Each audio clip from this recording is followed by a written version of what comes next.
Lyra Clinical takes today's skincare to the next level. Using cutting-edge technology and the best high-quality ingredients, Lyra gives you brighter, healthier, younger-looking skin.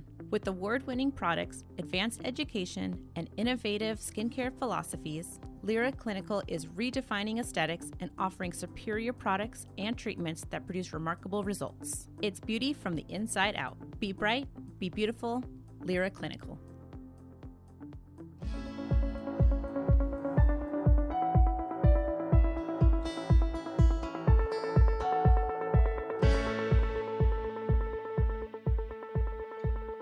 Welcome to Skin Depth Convo. I'm Anna Kagarakis.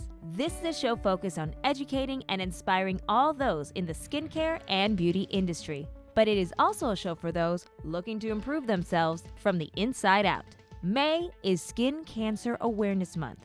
Skin cancer is the most common cancer in the United States. It's estimated that every day, 9,500 people are diagnosed with skin cancer. Today, we'll discuss how to prevent it, detect it, and how to handle post-care. One of the keys to prevention? Sunscreen. But it's not just for the dead of summer. It is recommended to use sunscreen all year round, even on those cold, cloudy days. But there are important things to think about, like what are the different types of sunscreens out there and which one is right for your skin? Well, to answer those questions and more, joining us as always are our expert hosts, part of the founders of Lyra Clinical, Metaxia and Francine Kagarakis. Ladies, excited to have you here today. As I said, it is Skin Cancer Awareness Month. So how important is this month for skincare professionals? I feel it's the most important because skin cancer is something that we have to be aware of. And sunscreen is the number one product that every client should walk out and every patient should walk out of the office or the clinic with, is an SPF product to protect. I think it's important that our patients and clients should be aware of the month. It's an opportunity to talk about it, readdress it, if they're wearing it properly, be sure that they have it. The summer's coming. They should be wearing it all year long. But it's an opportunity to bring awareness, an opportunity to have them kind of go over their products to be sure that that's part of their routine. And make sure that once a year they should be checking for skin cancer, and what we have to do is prevention to make sure that we are protecting them against the UVA, UVB, and HEV rays. This is a time to remind us all that skin cancer is there. We have to be aware of it, and we have to prevent it. Yeah, this is a good habit to keep in mind. Always, check yourself, check your bowls, any changes or irregularities in your skin. And we're going to talk a little bit more about habits, but as you're getting ready to get some fun in the sun, do you handle your sun protection differently when you travel around the world to different areas of the world at different times of the year? Well, I think Metaxia goes crazy because she puts it all over her arms and her hands as she's driving. I'm doing that now because of you. I hope you know that. Yeah, I know. I mean, your hands when you drive and you're outdoors with shorter, sleeves. It's just that you have to be aware. Your face is not the only part of the body that ages. Your neck and décolleté and your arms. So be sure to always have an SPF with you. I think that's important, not just to have it in the, when you're getting ready, but always have it with you because you want to reapply, especially driving. I find myself reapplying when I'm driving a long distance, traveling. I find that I want a quick access to it. I just have it as a go-to all the time. You always have to protect yourself. Summer, winter, spring, and fall. And with traveling with Fran. Wait. No. That's a different type of protecting yourself. Well, the key, what we have to remember is when we're busy traveling, you still have to reapply. Yes. That's one of the key things that we have to remember. And the other thing is when we're in the heat, that's another issue that people don't talk about, is because we do have to make sure that we try to keep out of the sun, because it's not only the rays, which are an issue and that we're going to be talking about, but it's also the heat. Yeah. The heat does actually trigger the melanocytes. Vegas, for example, doing trade shows in Vegas, the heat is something that threatens the melanocytes, and sometimes you have to keep your skin cool. They trigger them. That is for sure. Yeah. The heat does trigger them. So it's always very important to make sure to stay in the shade as much as you can. Drink a lot of water. That's very important. Usually we start using sunscreen after the age of 6 months, and you have to even be careful at that point. About 20 some years ago, we were finishing up a trade show, and we were taking stuff out of the trade show, and we decided to rent a convertible. and we were That story. Oh, we no. were driving down the Vegas Boulevard in a convertible at 125 degrees. Well, wait. You didn't say the story right. Number one, there's all the rent-a-cars. We couldn't find anything, and they only had a convertible. Yeah. And so Thelma and Louise decided that we had to take some product back with us. 20 years ago, yes. Okay. 20 years ago, that did not fit in a regular vehicle, so we had a convertible. And we were in traffic. In the desert. In the 120 desert, degrees. in traffic with big boxes and a convertible, and we could not put the top on the convertible because of the boxes. Oh, no. So I would say that's where my pigment re-triggered, if I remember correctly, in Vegas. These are fun stories. I mean, I think they're I don't real know if they're stories, fun. but we've learned that you wear protection on a daily basis at any climate, every day. It's really important, not just whenever, but it's part of our maintenance on our skin and part of keeping our skin at its healthy state. Yeah, and that's one of the things that I'm happy that they made May Skin Cancer Awareness Month, because we're getting into the summer months, and it's kind of a good reminder. You have to wear sunscreen, not just in the summer, but all year round. It's something that you should be doing 365 days of the year. But as I talked about, we're going to be talking first about prevention. So let's talk about prevention first, and the importance of sunscreen. One of the things you do when you first grab that bottle of sunscreen is you look at the SPF, right? And the SPF is actually the measure of how much solar energy, the UV radiation, is required to produce sunburn on protected skin relative to the amount of solar energy required to produce sunburn on unprotected skin. So as the SPF value increases, sunburn protection also increases. Does that sound right to you? That sounds about right, because UVA is the aging rays, which actually can pass through windows and glass, so in your car. And UVB for burning, if I remember correctly, it is blocked by the window. Many years ago, we had numbers of 50, 60, 70, 80, 90 SPFs. And the FDA actually came down and says, wait a minute, these numbers don't mean you can stay out in the sun longer. There's factors, there's considerations. And what we've learned is that SPF 30 and 50 is such a small number and difference. It's the amount and how you reapply it. So yeah, what Francine's saying, UVA, UVB, UVA going deeper, penetrating deeper, causing the aging factor, and UVB is more of the burning effect from it. Recently figured out the HEV rays. But I think High energy visible light. it's a new consideration now. We've never discussed it before with all these computers and phones and the rays. HEV has become another factor for aging, another factor that we have to consider. I mean, you've noticed people are wearing the glasses now with the The blue light yes, glasses, The right? blue light glasses. It's a whole new thing. I mean, we're on the computers more than ever. Well, during Years ago. COVID, what we did is we were in the house a lot more than we were before, but you're in front of your screen. You're working in front of your screen. You're watching TV. You're doing everything in front of that screen. Right. But people still had some type of rays affecting the skin. It is important to wear SPF every day. You have to protect At the home. skin. That was At never- home, yes. that That's was something you didn't never think about, right? consideration No, we before. never thought about it before. No. First thing in the morning, you wash your face, you put your products on. What should you do when you put your sunscreen on? Like, what are some tips for people? Make sure you're wearing a sunscreen that you like, number one. Because if you don't like your sunscreen, you're not going to wear it. You buy it, you put it on a few days, then you start wearing it maybe when you're going out for a walk or for a jog.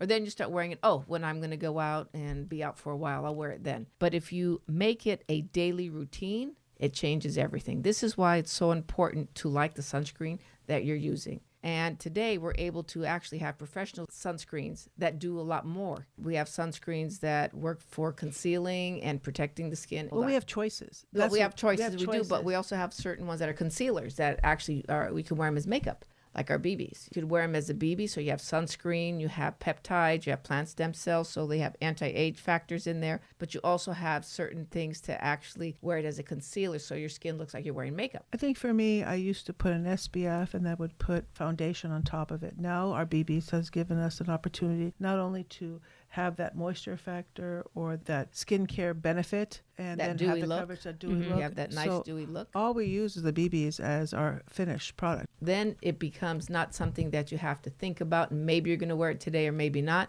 It's something automatic and you wear it every day so you're protecting your skin. So the BBs make it very easy because it's part of your skincare routine Now, before we kind of get back into more of the professional sunscreen, let's first talk about the differences between chemical and physical sunscreen. Now, we did an episode previously. You can go back to our previous episodes of a Skin Depth Convo. We talked a little more in depth about the differences between the two, but kind of give a little bit of a short breakdown. What's the difference between physical and chemical sunscreen? Well, chemical sunscreens actually get absorbed. It's a filter, but they still get absorbed. Whereas if you're using zinc or titanium, that means the rays are reflect off of the skin. I like them a lot more. If you look under a woods lamp, you'll notice that there's a guard, a pink guard, a metal guard that will reflect the sun from the face back out. It's really crazy. Under woods lamp, you could see It's a that shield. It's a shield. It's really cool. But this It's is cool. where everyone has to remember there's no such thing as 100% block. This is why we cannot say sunblock. I think we used to use that word was a lot of corrected. times in the past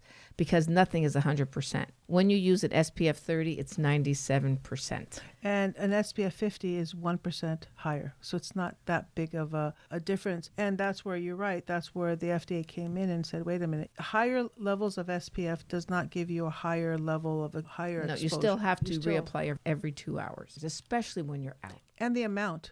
You have to be sure to put enough. How much should you be putting on? Okay, you need to make sure you use a generous amount, but with professional sunscreen, you don't have to slather it on your skin. So that's the key It's thing. not the volume.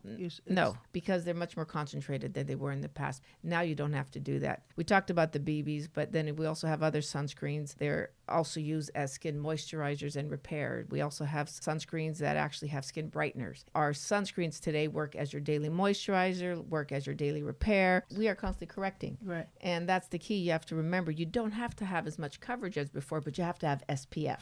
But the BB SPF of 30, our BBs are 30. You need at least 2 pumps for our BBs to have that protection, and it's fantastic. It's not a lot of product. If I'm wearing makeup, I do like to use my BB once in a while to reapply because it helps. In this way, it's almost like a makeup, but it also gives me that SPF protection, which is nice. No, it's great. I always put on my BB. Good I girl. put on my BB tint every day, and I actually put a little bit of the Metaxia oil, 1 drop of Metaxia oil in there because I have dry skin. I put that on, and then I'm also wearing sunscreen on my arms, and just I put it on all the Perfect. time now. So Perfect. Well, she learned very young age how important it is. I did, but I actually got even more aware as I'm older now, and I'm trying to get these habits going more every day, and I'm trying to be better with my kids. We didn't put sunscreens on our kids, but that tip that you mentioned is really cool. Putting a little of the beauty oil actually will give you more hydration, which is really sometimes needed, especially when the skin is compromised from sun exposure, from whatever reason. So that's a nice tip. That's all I need. I don't even wear makeup really anymore. No. That's all I wear is my BB. I'll put a little bronzer on my cheeks, and I'm done for the day. That's all I need to put on. Then I will reapply it later. Like you said, you have to reapply your sunscreen throughout the day, but it's great, and I feel fresh. My skin has never looked better. But how do BBs actually work? The way they work is they actually have a special lipocomplex, a silica base, that stay on top of the skin. It is a dimethicone base. When you put it on, it gives you that coverage, but it allows you to have that dewy look at the same time. And what's nice about it is if you do have some pigment that you have to cover, all you have to do is actually pat it a little more on that area, and it gives you even more coverage. It's skincare and coverage and SPF all in one, which makes it easy. But then we have a lot of people who do not want products that give you coverage. They want something a little more natural, as they would say. So you have sunscreens that actually have something like niacinamide that actually help with hyperpigmentation. And then you have plant stem cell technology. We have our healing peptide delivery system that you put on and protects the skin from the environment. At the same time, it's 21% zinc oxide. So this is very unique as a sunscreen. But with all these wonderful sunscreens, they're also always the next level. The new SPFs are on the market now. Well, we're not taking away from what we have. We're just adding a different option. I think the SPFs that we have are unique. They have factors that are available to pick and choose what you want. The oil-free, the hydrating, And especially the our tinted. tint. Our tint is tinted is fantastic. one of our top sellers. But there's different factors and benefits that you could choose from. And then we come up with this fantastic new Well, technology. Well, let's talk about this. I'm really excited about this. You guys have what's called the Elio drops dropping right now. This is an anhydrous sunscreen. First off, what is an anhydrous sunscreen? It is sunscreen without water, a product without water, which is huge. I used to see these little pillow packs for dishwashers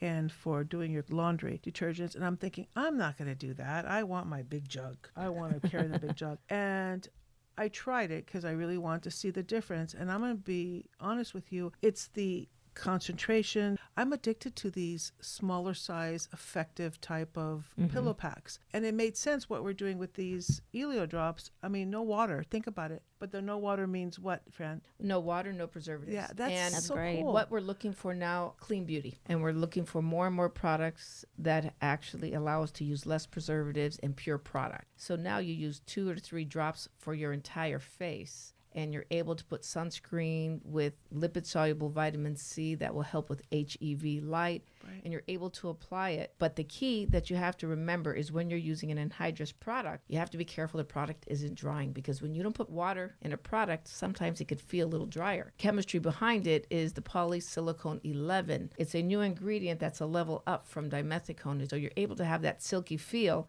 And it's very concentrated product, so a small amount goes a very long way. So this is the next level of SPF with no preservatives. Our Elio drops are hydrating because of the Polysilicon 11. Right. It's amazing because it is an addiction for me. Having that on my skin, it just gives me a texture and a feel, security of knowing I have a good, strong SPF. It's just an incredible feel for me. I'm so impressed with the technology of having something without preservatives and something that goes on the skin and makes the skin feel just amazing. And the good thing is also anhydrous sunscreens are more eco-friendly, right?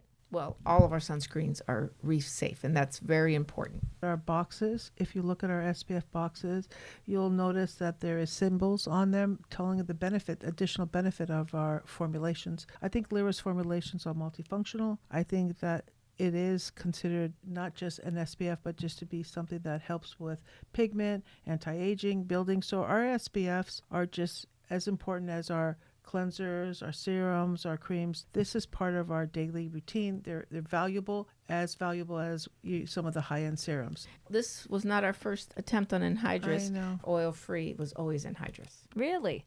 So it was always an anhydrous sunscreen. It was always anhydrous. Going back when we were doing all the marketing and all of this, because when you're preparing packaging for any of your SPF products, it's a very unique way of putting it, because FDA regulates everything when it comes to this, because they regulate the manufacturing of an SPF product and also the marketing of an SPF product. It is very important to know that when you're using a professional skincare product that has SPFs from an FDA approved lab, you will always see the drug facts on the box, and they will read something similar to this: decreases the risk of skin cancer and early skin aging caused by the sun. So this is why it's very important to understand that SPF is important, and it's not just for cosmetic purposes. So number one reason why we're using SPF is for skin cancer. Number one reason. But it also gives us benefits for early skin aging. So that's the second Photo thing. damage is what we're trying to fight. And this is definitely one of the formulas that will help stop the photo aging. And that's what we're talking about. It's more than just photo aging. It's avoiding future skin cancers. It's just so many additional things that we're worried about now that we weren't before. Right. And so today's SPFs, what we're going to see is as you're applying it and getting SPF protection for UVA, UVB, HEV, you're also now going to see that you have your anti-inflammatories to calm that skin down, and you have your antioxidants and multiple other ingredients in there. But you're using products that actually do multiple things as it protects you from skin cancer. So this is why there is an extra expense when you're dealing with SPF products. You have to have the right lab. You have to have extra testing. You have to have all of this monitored by the FDA to make sure that people know that this product is FDA approved, along with expiration dates. So you also have to have expiration dates. And if you notice, a lot of products, most products you don't have to have it, but on SPF products and acne products, you have to have expiration date. How important are those expiration dates? How long does sunscreen tend to last? You have to go with the expiration date. Yep. It probably lasts a little longer, but you still have to go with the expiration date. If it's expired, get another SPF. It does lose its strength, right? Yeah. For us, we have to make sure it does not. Right. So we follow the directions. We don't go back and retest or anything. We have to make sure that this is what the FDA tells us to do. This is what we do. So if it's expired, You put it aside. You have to have one that has the right date on it and use a product within the right time. Okay, so we have anhydrous sunscreens, we have BBs, we have the oil-free, hydrating, so many different types of sunscreens out there. How do you know which one's right for you? If somebody, say, has more sensitive skin, what are things you need to keep in mind? Skincare, you have to customize it to each person. Certain people like a dewy feel. Certain people want the tint. Other people want it not to use as much of it. Other people need coverage. Professionals, SPFs, are not just applying a sunscreen because they're going to give you zinc oxide or titanium or a chemical sunscreen. We are able to customize it to what each person needs and wants. Let's say the oil-free, which is our number one sunscreen at this point. A lot of people have combination skin or acne, so they're looking for something that gives them that matte feel. But then you have somebody who has drier skin. They want the hydrating SPF because it actually has that certain peptide that plumps up and gives them that hydrating, dewy look. So it depends on that person's type of skin. You can customize to what that particular person needs. What's a lot of fun for us is a lot of times people will use the BBs in the beginning to cover up hyperpigmentation or acne or whatever, and at the end they start to use, let's say, our Elio drops or other sunscreens because they don't have to cover as much. And that's what's a lot of fun for us because you don't need as much coverage when you're using professional skincare. Sunscreen is so important to wear every single day because you do need this protection. You got to protect that barrier. We talked about prevention. When it comes to detection, that's something we also have to keep in mind as well because melanoma is a common type of skin cancer, but unfortunately it's also the fastest growing and the most life-threatening. So make sure that you talk to a dermatologist. If you find something that you feel is irregular, if you see a mole that's irregular, something different, those are things to keep in mind. I think it's really important as estheticians or in the aesthetic profession that if you see something, bring it to their attention and have them recommend them seeing their dermatologist. Being aware of changes is important because sometimes we don't pay attention, but when you have your client or patient coming in on a regular basis, anything like that, anything that is changing color or changing size or any kind of breakthrough bleeding or anything, that have them go to their doctor. I could tell you in our history of working with skin, there's been quite a few estheticians coming up and said, I feel really good about myself because I referred my patient to the doctor and they caught that that was definitely a change. And the doctor was very thankful that the patient came in early enough to avoid a bigger problem later. So estheticians work hand in hand with dermatologists because we need each other. The skin is our profession, and by being aware of things and addressing them to the professionals, we're not doctors, but we need to be really cautious and work with doctors. Like Francine says, we work together. We appreciate every esthetician who's at least noticing what's going on. Yes. If there's any changes, please make sure to tell them, go to your dermatologist. And if your client's telling you, no, I think it's okay. What do you think? Say, this is not my field of practice. So what I can tell you, this is the difference that I'm saying. I really do feel you need to see a medical professional at this point. And as you said earlier, it is on the rise. Skin cancer is on the rise, and we have to remind people, especially in Australia. We have a lot of wonderful clients in Australia. And we want to remind them sunscreen is so very, very important. We have to protect as much as we can and make sure to reapply. Yeah, and Australia has one of the highest rates of skin cancer in the world. Obviously, where it's located on the earth, that's a big factor, obviously, how close it is to the sun. But it is important to keep that in mind. And also, if you have any questions, you can go to skincancer.org. Also, go to the American Academy of Dermatology Association's website, aad.org. They are a wonderful resource with tips on self-exams, which includes a mole map and the ABCDEs of melanoma, which are pictures of what to look for or for any irregularities. And just number one, go to your dermatologist for a screening, and if you're not sure about something on your skin, have it checked. It is important. Now, let's also talk about post-care. We talked about detection there. I kind of want to mention a little bit of post-care. There are some things that you can do. So if you do get burned, if you're in the sun too long, what are some things you can do to help combat the damage that's been done? Is there anything you can do? I think be careful of the heat factor. Don't take a hot shower, take a cooler shower. Don't re-injure the area. Cool shower is going to help with cooling down and relieving the pain. And the other thing, a very light moisturizer, something that's calming to the skin. Serums are better than heavy creams. Be aware that the weight of a heavy cream can actually also trap the heat. So lightweight is really nice. Reapplying moisture or hydration to the skin is really a benefit. And drink a lot of extra water because you're dehydrated. Your skin's dehydrated, so you need to drink a lot more water because you're starting the hydration from the inside out.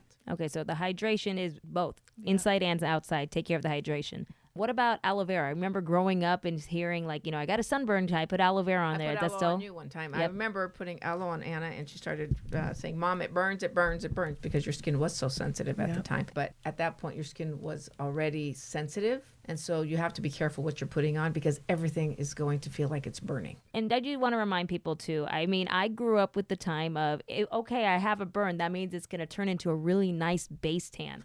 Let's change this mindset right now. That's a mindset we have to change right now, right? Yes. It is very, very important. Also, what are some other strategies for protecting the skin? I think being aware not to re-injure that area. When you have a sunburn, the post-care is so important to heal you right back to the baseline of where you were before you got sunburned. I mean, hydration is compromised. The skin is threatened. So just be aware that you have to take care of the skin after. It's and important. repair. And one of the things we do is you need certain things to feed the skin. Plant stem cells you have to put into the skin. Anti-inflammatories. Mastica is a fantastic anti-inflammatory. You have to apply ingredients that actually help bring down inflammation.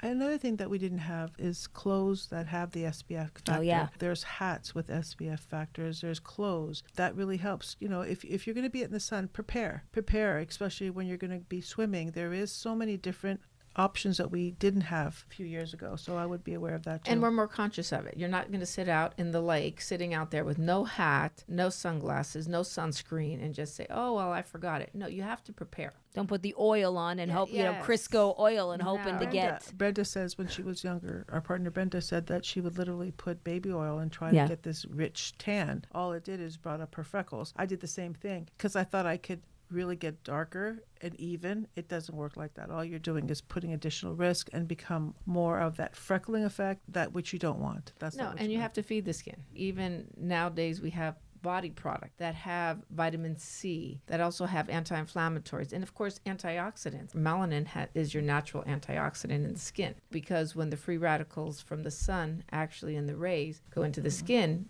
melanin jumps up to protect, and that's your antioxidant. So this is why it's very important to have sunscreens that are a little more sophisticated with anti-inflammatories, antioxidants, and moisturizing factors, and plant stem cell technology and brightening agents, because this way you're taking care of the skin and protecting it. This is why it's important to make sure you're using a more sophisticated sunscreen to be able to repair and protect at the same time. Okay, so one of the things we always talk about is after getting a treatment or a facial done, one important step is to put sunscreen on. Is that right? To know the right sunscreen. Okay. And there's certain sunscreens that are a little too occlusive and they keep the heat in the skin. So this is where the BBs are very important, because the BBs were formulated to release the heat in the skin. Heat also triggers melanin. So this is why SPFs that release the heat are very important. When we would do a treatment, for example, and we would activate the skin from 1 to 10, and they would get to a factor of a 7 and 8, you bring it down. When you're ready to finish your treatment, you would apply the BB on half of the face and actually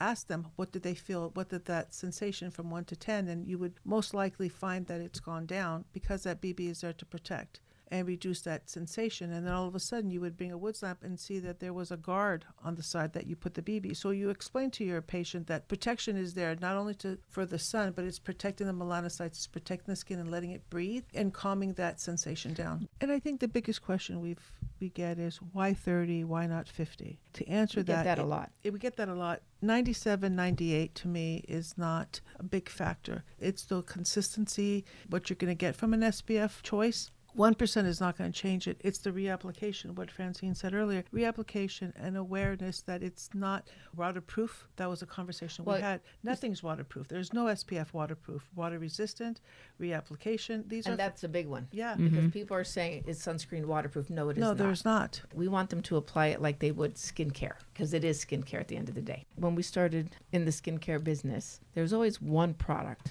a client needs to leave with, and that is sunscreen. Technology has become more advanced. As we're doing our purely clinical tours, we actually had Zari Mansouri. She was talking about how inorganic compounds, they're doing studies to find out that they actually help with UVA and UVB rays, because they help deflect the rays in the skin. Now the studies are showing that even the hydroxyzones are able to deflect the rays. So we're very excited to see all the research coming out. So much information that we have jam-packed in here on sunscreens and also skin cancer prevention, making sure to get detected. Also something to really keep in mind too, that sunscreen is for all people. For every Fitzpatrick, every single person needs to wear sunscreen, right? Huge point. I think it's important that every Fitzpatrick type, any global skin, needs that SPF factor protection on a daily basis. And this is why you're able to choose the right SPF that's for your particular skin type. But remember, you have to bring down the neck décolleté and on the hands, because we are dealing with a lot more, as you said, skin cancer, not only on the face, but on the body. That's right. And remember, it is treatable. If it is found early, it is treatable. And if you like more information, the Skin Cancer Foundation has some wonderful information. It's a wealth of knowledge. Go to skincancer.org to learn more. Also aad.org. I do also want to challenge more skincare professionals to kind of get out there and really promote the importance of sun care and sun protection on their social media. Everybody's on social media now. Use those hashtags, hashtag Skin Cancer Challenge, to really promote how important it is, because if we get the word out there, more and more people will start making this a daily routine. It's not just about using SPF products for anti-age or hyperpigmentation. It really is about saving lives.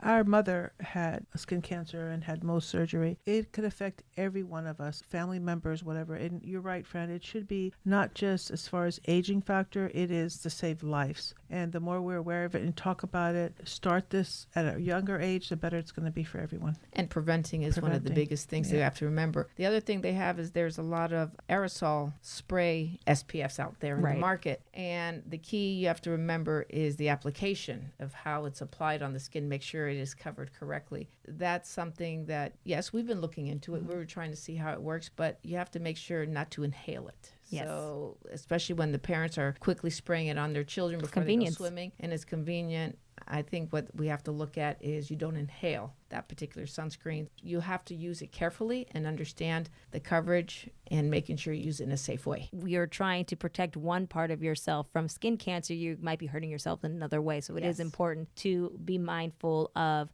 how you are applying this sunscreen, and so many great tips. And the American Academy of Dermatology has a wonderful initiative called Spot Skin Cancer. They're trying to reduce the incidence of skin cancer by providing more shade structures, also providing free screenings and education to the public on the importance of detection and prevention. So with this program, that's been going on since 1997. More than 46,000 dermatologists have volunteered in skin cancer screenings. 2.8 million people were screened for free. That is huge.